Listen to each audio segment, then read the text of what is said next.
Module 3, which is Eddie's going to explain the $100 model, which just allows you more leverage if you only have a small amount to invest, but you want to do the same type of transaction.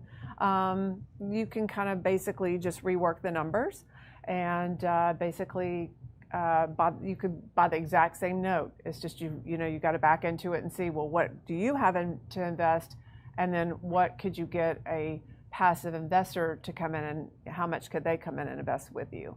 And then we're going to show you a case study. I believe there's a case study here too on one of our students, Dave Fredecki, who also worked this model on an asset, and we're going to show you that. All right. So this time we're going to use the same loan. As Martha said, we're just going to use more leverage with it. So this is the example of only using $100 to invest with a partial. So we have a $70,000 note. We're going to use the exact same kind of framework that we've been using. This time a partial investor funds $69,900, and we invest $100. And once again, we use the analogy of an IRA, although it doesn't have to be an IRA. And boom, $70,000 price. We buy the whole stream of payments, $69,900. And this time, Martha, we're moving down, and the investor's just going to buy a little more of the note, right? So 106 payments is what we calculated. Okay. The investor buys, and they fund $69,900. And if you had it in your IRA account or a Coverdell account, or just in your personal checking account, right? And you invested $100, the investor's going to get back 106. You invest $100, and you're going to get back 80 payments. So that's $80,000 for $100,000 and $100 investment. So Martha and I had 3 kids. They're grown. They're young adults. And my mother lived to be 90 years old, and she was a school teacher. Mm-hmm. And so when my mother passed away, my mother had about $40,000 still in her checking account. Most of that money came from my dad getting involved in the note business, and specifically partials, right? So this money that my mother was able to live on until she passed away was really from partials. Anyway, long story short, my mother had about $40,000 in her account. I have 6 kids. I'm the youngest of 6 kids. So my sister is the executrix of the estate. My sister sends a check for about $6,500. And Martha and I agreed that for my mother's discipline in her life and her stewardship, that it would be ridiculous to go buy a shiny object with that money. So we took that money and we divided it to our 3 kids. And so they get about $2,000 per account. Mm-hmm. And we did a Roth IRA account with it. And Martha and I's goal was, by the time our kids were 30 years old, that they could be a millionaire in their Roth IRA account. And so most people that don't know how you could do this could say it would be inconceivable for to take $2,000 and turn it into $1 million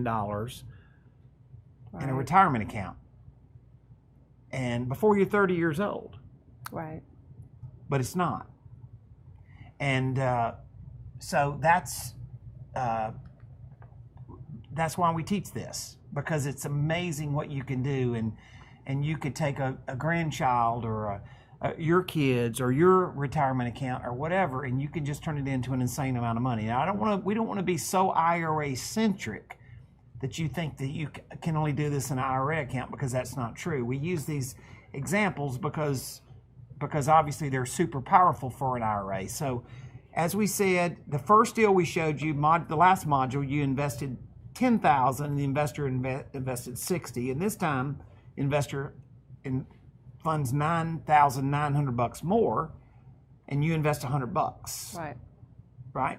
Same note, same process, Martha. Same due diligence. Right. Just different structure on how it's funded with the partial investor. So the 3 towers are essentially the buyer, the loan, and the collateral. right? The property and the documentation is the collateral. Same thought process. And so will they pay? How much will they pay as far as the note itself? And then my security. And that is very, very, very critical in the process. And so, Martha, here is a guy. He was a realtor. He was a traditional realtor when I met him. He was an REO specialist realtor. He was in Phoenix. So that means that he sold properties for the banks. He was selling about 1,000 houses a year as an REO specialist agent. And we've trained a lot of guys in that world because they didn't have a good retirement plan being a REO realtor. Right? And so we got to know him, and good dude. And he has made a full-time living in various note income strategies, but he's clearly built retirement money doing this. So here's the deal. He buys an asset. This is in Warsaw, Indiana. And so he did a direct to seller, did a campaign, direct to seller. This was a good house and worth $124,000. It was an owner finance note. And when he bought this note, there had been a bunch of payments made, 37.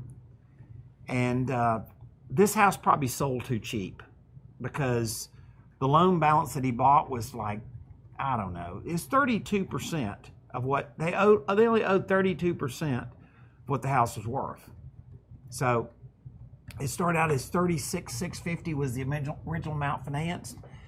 The loan had been paying for, let's see, 37 payments before he bought it. So the balance was $34,659. It had amortized down a little bit. A little bit, yeah. Yeah. And redeeming factor, you guys, we use these same types of slides over and over because we're trying to build this thought in your head, this process. And so he bought it. He bought the loan for 71 cents on the dollar. Paid $24,644, right? Bought it at a decent discount, and it was a good note. It actually had a good interest rate on it. Yeah, it's got 10% interest rate on it. 10%. So he's going to earn 10%. 277 was the remaining term. So one of the strategies that we wanted to talk about here is how he just used such leverage in his retirement account. Right. He paid $24,644. I remember specifically he sold a partial to an investor that lived in Hawaii. Yeah. So $319 per month was the mailbox money. And the thing that about this mailbox money is if you like rental property income, you'll love note income, right? Yeah, I mean, you could just keep the note and collect the 277 payments. Yep. I mean, you could do that, and then that would put $88,360 into your account. That's pretty good. $24,677 is what you pay, and you get back almost 90 grand, right? But you could do better. Yeah, you could do better. So Dave's price, and that made him earn about a 15% return on his investment. Pretty solid direct to seller deal. And so he bought the whole note, and then guess what? He turned around and sold a partial, and that is what structured the deal that we're going to talk about here today. So he bought it, 277 remaining payments. He sold, Martha, boom, 125 months. Yep, 125 months. For $24,442. And let's look at our investor that bought the $24,442. Now they get mailbox money. Exactly. Right? Now that's the kind of customer you deal with. Yeah, exactly. They only want mailbox money. Believe me, they don't want to source for the loan and do the due diligence. They're not looking for that. They don't want to oversee the servicer. All those things that they don't want to work. They're at that point in their life where they're really trying to only have passive income. Or they're just busy. Or yeah, some of them are really truly just busy. They own their own business, so they don't have the time. So you're bringing a good deal to a passive investor. Yeah, absolutely. They're good transactions for them, and for me, I'm still working with the servicer and overseeing the loan, and all they want is a passive investment.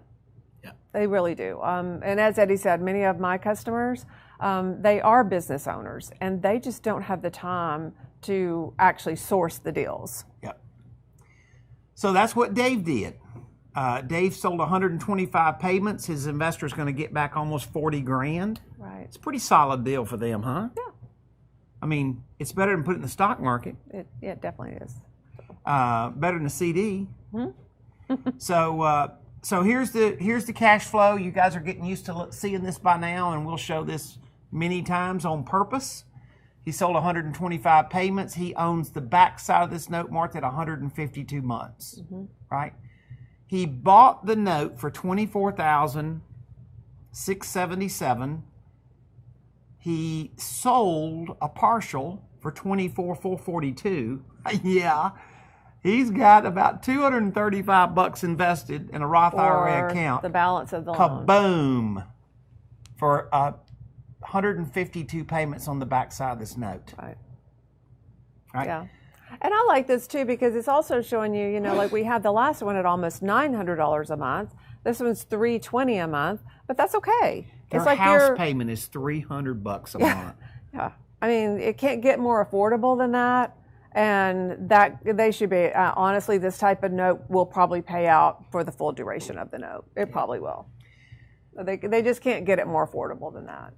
We've got many hundreds of case studies, and it's this story over and over and over. And I like to tell a student, it's your chalkboard and your chalk, right? The last case study, you saw Bob fund $11,500, right? And you thought that was good. And Martha and I are knowing you ain't seen leverage yet, but we're going to show you leverage, and we said that we would. Now you've seen more leverage, and now you've seen how Martha had total confidence that she could take $2,000 in our kids' Roth IRAs accounts or $2,000 in a Coverdale educational account and have complete confidence that you could go turn this into a lot of money. And so congratulations to Dave. He's a good dude. I'm honored that he has done this many times. He's got countless case studies where he's done this. By the way, he's got a grandson. Oh. They have a new grandbaby too. No, well, he's like in elementary school. Oh, okay. I thought you meant like newborn. No, like, no. He's got. I know he's got a grandson, and guess what? Oh yeah, I'm sure he's doing the same thing in a Coverdale. Of course he is. Yeah, exactly. So. You know, so it's a good deal for a passive investor. They don't want to go find the deal. They don't want to structure the deal. They don't want to put all this stuff together. But for Dave, for $235 invested, he payback is about 50 grand. Yeah, almost $50,000. That's pretty good. That's pretty good. What's the yield on that, Martha? It's enough. It's enough. It's enough. I was going to say I don't know, but it's enough.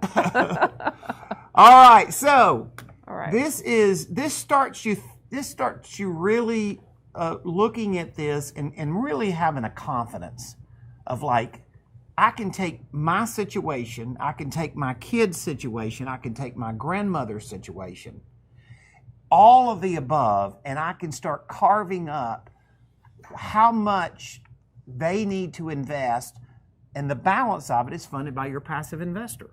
Yeah, it is. And then, so then you're keeping the back end of the loan. So I think this is, I hope at this point you really have grasped, obviously the concept of what you're doing there, and putting a little bit of your money together with someone else's money, using other people's money to fund the transaction. But look at what they're getting in return. They're getting a very good passive investment, and then you're keeping the back end.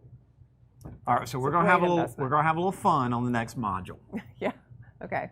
Because we're going to show you how to make $10,000 at the closing. So doing the same thing basically, but then make a profit up front, and then keep the back end.